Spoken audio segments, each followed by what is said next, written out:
अस्सलामुअलैकुम and welcome to biology with Kamran Safi. आज के लेक्चर में हम लोग डिस्कस करेंगे ट्रांसपायरेशन इन प्लांट्स और उसके बाद फिर opening and closing of stomata. तो सबसे पहले वर्ड ट्रांसपायरेशन है क्या चीज?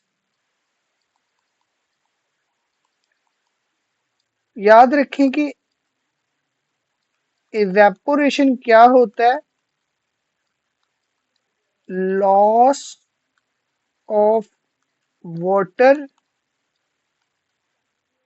इन the form of water vapours is called evaporation, यानी कि पानी का बुखारात बन के उड़ जाना क्या कहलाता है? इवेपोरेशन कहलाता है। अभी अगर ये ही इवेपोरेशन प्लांट की सरफेस से हो ना, अकर्स थ्रू प्लांट सरफेस, यानी कि एक प्लांट के जिस्म के किसी भी हिस्से से पानी इवेपोरेट हो, मतलब बुखारात बन के उड़ जाए, तो इस इवेपोरेशन को हम लोग क्या कहेंगे? ट्रांसपायरेशन कहेंगे। जैसे हमें पसीना आता है ना, वो पसीना हवा में उड़ जाता है, ये इवेपोरेशन होती है। ऐसे अगर प्लांट के ऊपर से पानी उड़े ना, तो उसको हम लोग क्या कहते हैं? ट्रांसपायरेशन कहते हैं। अब ये ट्रांसपिरेशन कहाँ कहाँ होती है? तो याद रखें कि एक प्लांट में लीव्स के थ्रू भी होती है और उसकी स्टेम के थ्रू भी होती है। लीव्स, आपको मैंने बताया था कि जितने भी एपिडर्मल टिश्यूज होते हैं उसकी क्या होती है? डिफरेंट तरह की मॉडिफिकेशंस होती हैं। लीव्स के अंदर मॉडिफिकेशन होती है और इसके अंदर छोटे छोटे सुराख पाए जाते हैं। इन छोटे सुराखों को हम लोग क्या कहते हैं? स्टोमेटा कहते हैं। अगर डिफाइन अभी कर भी करें तो हम लोग क्या कहते हैं? पोर्स हैं जो कि प्रेजेंट हैं इन लीव सरफेस और कॉल्ड एज स्टोमेटा। और इन स्टोमेटा से अगर पानी बुखारात बन के उड़े तो ये क्या? स्टोमेटल ट्रांसपरेशन है। ऐसे ही जो है ना, वो एक स्टेम किसकी? वुडी प्लांट की, लकड़ी वाले प्लांट की ना। अगर जो स्टेम हो तो आपको पता है कि वुड के ऊपर क्या होता है? उसका छिलका, जिसको हम लोग क्या कहते हैं? बार्क। इस बार्क के अंदर भी नॉर्मली पोर्स मौजूद होते हैं, जिन पोर्स को हम लोग क्या कहते हैं? लेंटी सेल्स कहते हैं। तो lenticels are the pores present in the bark of a woody plant. क्या? Lenticels are the pores that are present in the bark of a woody plant. इन लेंटी सेल्स से अगर transpiration हो तो इसको हम लोग क्या कहेंगे? लेंटिक्यूलर ट्रांसपायरेशन, जो कि बहुत थोड़ी होती है। जो मेजर ट्रांसपायरेशन होती है वो स्टोमेटल ट्रांसपायरेशन होती है, जो कैसे होती है? Through the stomatal surface, leaf की सरफेस से होती है। अब इस टोमेटा तक जो है वो पानी कैसे आता है? इस सुराख तक पानी कैसे आता है? मेन क्वेश्चन ये है। तो याद रखें कि थोड़ा सा ना रिकॉल करते हैं पिछले लेक्चर को। हम लोगों ने कहा था कि रूट के पास ना रूट हेयर्स होते हैं। यहाँ से ये वाटर और आइंस को अपटेक करते हैं और कॉर्टेक्स देन जो है वो एंडोडर्मिस देन जो है वो पेरिसाइकल से होते हुए कहाँ पे पहुंच आते हैं? जाइलम के पास। अब देखिए, ये रही वो जाइलम। जाइलम तक पानी आ गया। अब जाइलम से ये पानी कहाँ पे जाएगा? मीजोफिल टिश्यूज के पास जाएगा, या मीजोफिल सेल्स के पास जाएगा। मीजोफिल सेल्स हो या टिश्यूज हो तो इनको हम लोग क्या कहते हैं? हम लोग कहते हैं कि फोटोसिंथेटिक सेल्स जितने भी होते हैं ना, उनको हम लोग क्या कहते हैं? और कॉल्ड मीजोफिल सेल्स। यहाँ तक क्या हुआ? जाइलम से पानी आया इन मीजोफिल सेल्स के अंदर। जैसे ही ये पानी आएगा ना, तो इसकी दीवारें क्या हो जाती हैं? मॉइस्ट। ये देखो मीजोफिल सेल्स हैं तो इसकी ये दीवारें क्या हो जाएंगी? गीली। क्यों? क्योंकि इसके अंदर पानी आया है। अब इन गीली सरफेस से क्या होता है? पानी उड़ता है, इवेपोरेट होता है, यानी कि बुखारात बन जाते हैं, इसके वेपर्स बन जाते हैं। और ये बुखारात कहाँ पर जाते हैं? इंटरसेलुलर स्पेसेस में। देखें, अगर ये मिसाल के तौर पर सारे मिजोफिल सेल्स हैं, यही वाले थोड़ा सा खोल के दिखा रहा हूँ, ये सारे मिजोफिल सेल्स हैं। तो क्या इनके दरमियान, ये देखो, ये खाली जगह ना, खाली जगह को हम लोग क्या कहते हैं? इंटर मतलब दरमियान में, किसके? सेल्स के सेलुलर स्पेसेस, सेल्स के दरमियान स्पेस। अब क्या होता है, यहाँ से पानी जब उड़ेगा तो कहाँ पे आ जाएगा, इंटरसेलुलर स्पेसेस में आ जाएगा। और इन्हीं इंटरसेलुलर स्पेसेस से पानी कहाँ पे आएगा, इन सुराख पे आएगा, और सुराख को हम लोग क्या कहते हैं, स्टोमेटा।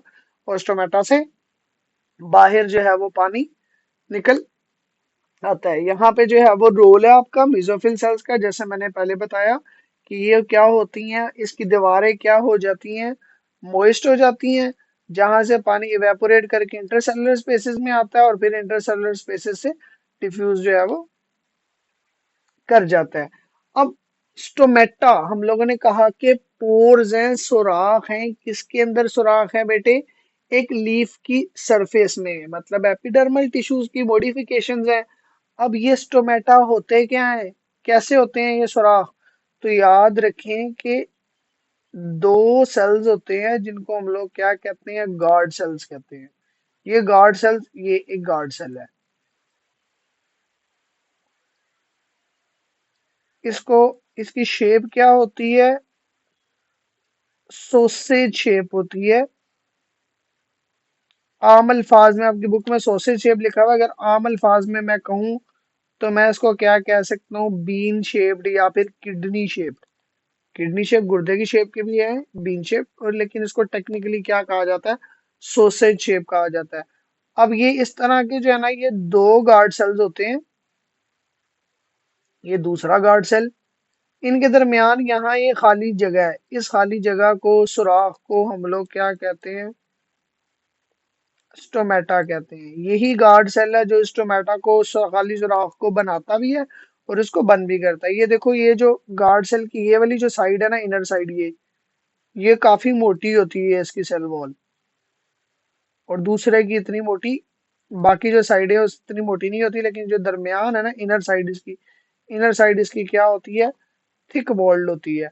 अब ये कैसे अपना रोल प्ले करते हैं ट्रांसपायरेशन के अंदर, तो याद रखें कि इसकी जो मैंने कहा कि इनर साइड थिक है, जब इसके अंदर बहुत सारा पानी गार्ड सेल के अंदर आ जाए ना, जब गार्ड सेल के अंदर पानी आता है तो ये क्या कर जाते हैं, फूल जाते हैं। ऐसे देखो, ये अगर गार्ड सेल है, इसके अंदर जरा सारा पानी आया हुआ है, तो ये फूल जाएगा। जब ये फूल जाएगा तो क्या होगा, दरमियान में खाली जगह आ जाएगी। ये क्या है आपके पास, अब एक open stomata. Stomata is opened because guard cells contains is full of water. Guard cell के अंदर क्या है, बहुत सारा पानी इकट्ठा हुआ है। लेकिन अगर यही गार्ड सेल से पानी निकल जाए तो क्या हो जाते हैं, गार्ड सेल ऐसे मुरझा जाते हैं। पानी चला गया, जब पानी चला गया तो अंदर से अब ये क्या है, स्टोमेटा क्लोज हो गए हैं। अब इस टॉपिक में हम लोग ये पढ़ेंगे कि ये पानी कहाँ से आता है और कितना पानी आता है और क्यों आता है। सबसे पहले एक चीज यहाँ पे आपकी बुक में लिखी होगी, टर्गर प्रेशर।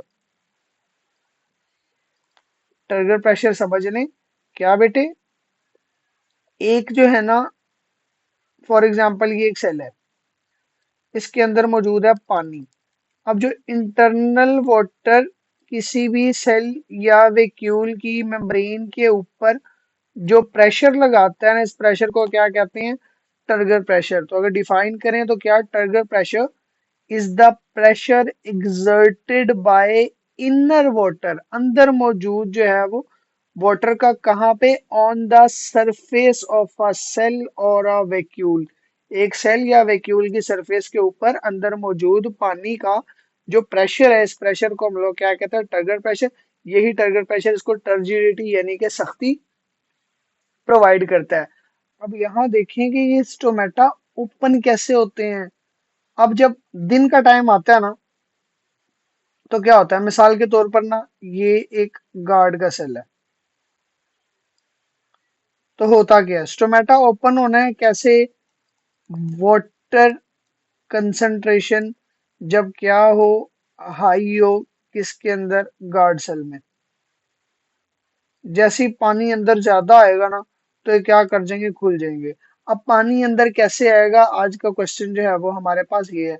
तो देखें, जैसे ही सूरज की रोशनी पड़ती है ना गार्ड सेल के ऊपर, ये क्या करता है, बाहर से पोटाशियम के आयंस को अंदर लेकर आता है थ्रू एक्टिव ट्रांसपोर्ट।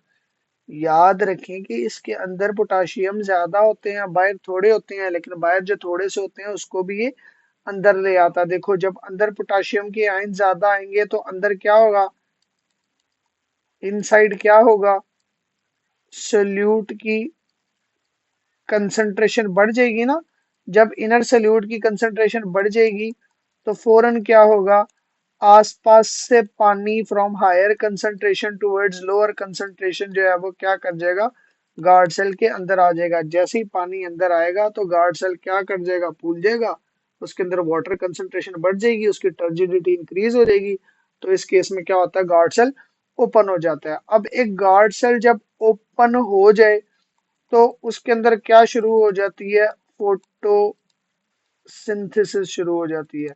देखो पहले भी उसके अंदर पोटाशियम आइंस भी बहुत सारे आए हुए थे, ऊपर से फोटोसिंथेसिस शुरू हुई, ग्लूकोज बन गई, मतलब सोल्यूट अंदर ज्यादा सारा है। जब सोल्यूट अंदर ज्यादा सारा है, कुछ पोटाशियम आइंस है, बाकी ग्लूकोज है।